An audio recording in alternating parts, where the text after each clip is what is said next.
Salut les athlètes, c'est Fred et je suis content de vous retrouver pour une nouvelle vidéo basket sur Better Athlete. Et aujourd'hui, on continue la série The Move avec le In and Out. Mais avant de commencer, n'oubliez pas, abonnez-vous à notre chaîne et activez les notifications.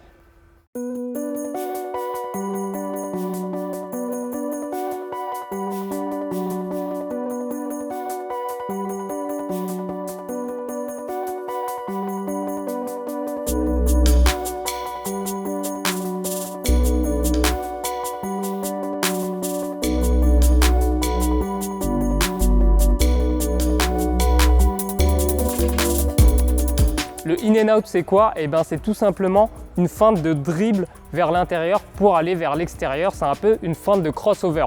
Donc, comme son nom l'indique, on va dribbler et on va faire semblant d'aller à l'intérieur. Et en fait, on va rester vers l'extérieur. Et ça, c'est très efficace. Par exemple, quand il y a un écran pour feinter justement la prise d'écran, on a le défenseur qui est sur nous. Lui, il va anticiper l'écran.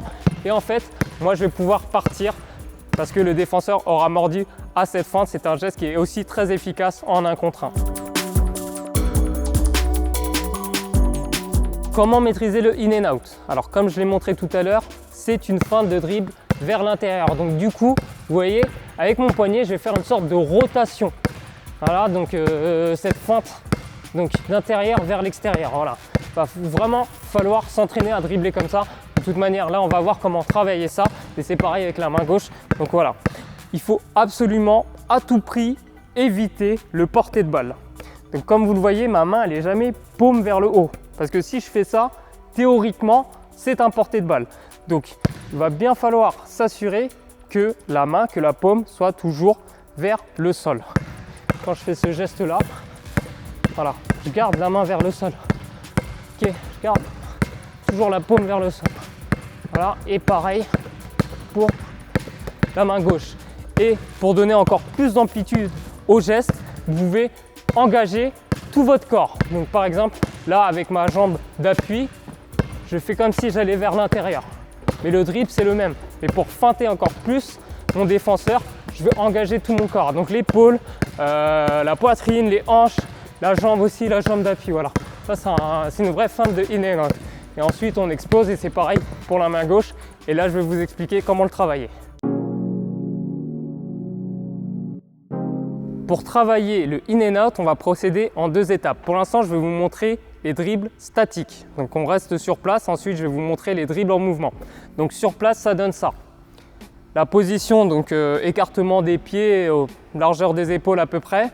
Position stable, on fléchit les genoux, les jambes. Et là, on va commencer à dribbler et à faire son in and out. Le but du jeu, c'est de garder le dos droit. Donc comme vous le voyez, là je me mets sur le côté, on garde le dos droit. Pourquoi il faut garder le dos droit? Parce qu'il faut toujours travailler en condition de match. C'est-à-dire qu'en match, là il faut que je sois capable de regarder le cercle. Donc si j'ai une possibilité, je peux shooter. Pareil pour la main gauche, voilà, on garde le dos droit, on peut avancer légèrement le buste.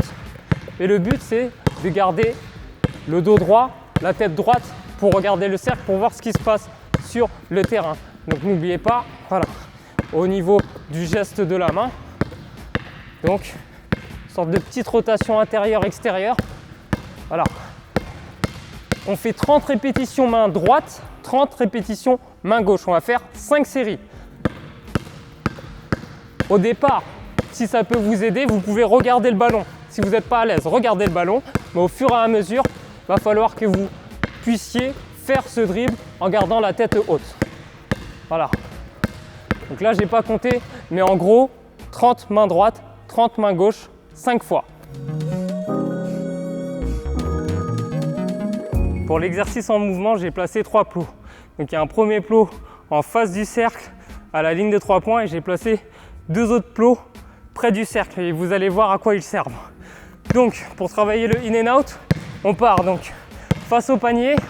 Donc j'arrive, et là, j'engage bien ma jambe pour faire mon in and out. Donc j'engage bien ma jambe à l'extérieur du plot. Et ensuite j'arrive, un dribble, je pull up, ou un dribble et je pars vers le cercle. Voilà, donc j'arrive, hop, un dribble. Donc en tout ça fait 2 dribbles parce que vous avez le premier in and out, un dribble pour partir et vous partez. Si vous shootez, vous pouvez faire hop, voilà, pareil, un dribble et je shoot direct. Donc, vu que j'ai tiré main droite et le double pas main droite, je vais sortir au plot sur ma droite. Une fois que j'arrive sur ce plot, même chose, in and out. Et là, je repars au centre et je change de main. Donc avec la main gauche, c'est exactement la même chose. Feinte et je tire. Et donc vu que j'ai tiré main gauche, enfin j'ai tiré main droite, mais sur ma main gauche, mon dribble main gauche, et ben je pars sur la partie gauche du terrain. Et pareil. Voilà, in and out. Et je repars. Au total, je fais 10 répétitions. Donc 10 répétitions main droite, 10 répétitions main gauche. Et ensuite, vous prenez 1 minute 30 de repos, vous buvez et vous repartez. Et en tout, vous faites 5 séries.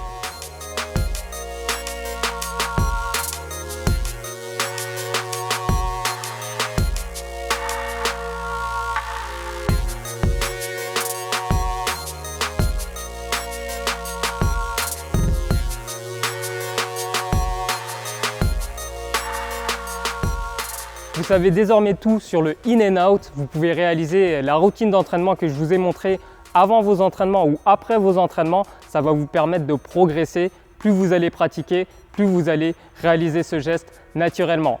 J'espère que vous avez aimé cette vidéo. Si c'est le cas, partagez et surtout, continuez à nous suivre en vous abonnant à notre chaîne et en activant les notifications. Je vous dis à très vite pour une nouvelle vidéo.